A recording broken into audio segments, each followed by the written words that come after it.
के बाद तत्कालीन एटीसी की मीटिंग बुलाई गई, जिसमें ब्राजील और जर्मनी के कुछ उच्च अधिकारी शामिल थे। सैंटियागो फ्लाइट के अचानक गायब होने की वजहों पर बात होने लगी, पर किसी को कोई रास्ता नहीं सूझा। इसलिए एटीसी ने कुछ लोगों की टीम बनाई और उन्हें अटलांटिक ओशन के लिए रवाना कर दिया, क्योंकि जब प्लेन से कनेक्शन एटीसी के रडार से टूटा तब प्लेन अटलांटिक ओशन के ऊपर उड़ रहा था। आमतौर पर जब कभी ऐसा होता है तो मान लिया जाता है कि कोई दुर्घटना हो गई है और प्लेन किसी हादसे का शिकार हो गया है। इस केस में भी एटीसी को लगा कि सैंटियागो फ्लाइट नंबर 513 किसी दुर्घटना का शिकार हो चुकी है। जब खोजकर्ता की टीम महासागर पहुंची, उन्हें वहां कोई भी क्रैश एरोप्लेन का मलबा नहीं मिला और ना ही किसी पैसेंजर की बॉडी। फिर एटीसी की ओर से ये अनुमान लगाया गया कि प्लेन अटलांटिक महासागर की गहराइयों में चला गया है और इसकी जांच करने के लिए भी एक और टीम बनाई गई। खोजकर्ता की टीम ने हर वो जगह छानबीन करी जहां प्लेन के होने की उम्मीदें थी, मगर प्लेन का कोई सुराग नहीं मिला।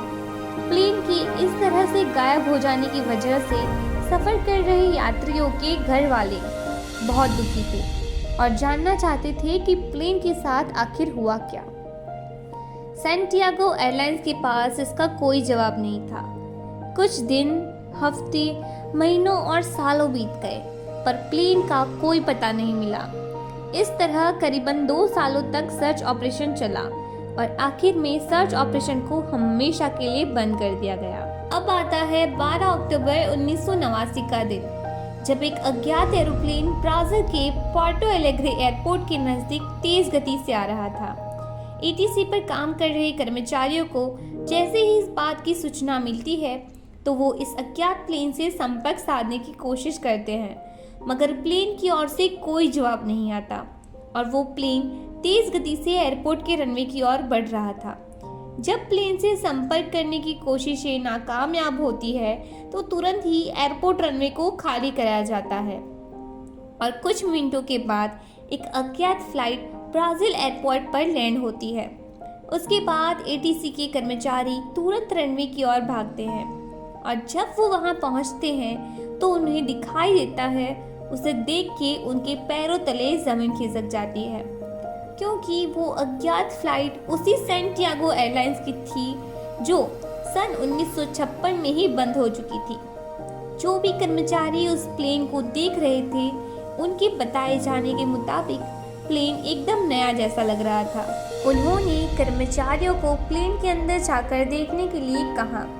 जैसे ही वे लोग अंदर गए, उनके तो होश ही उड़ गए, क्योंकि वो प्लेन पूरा कंकालों से भरा हुआ था।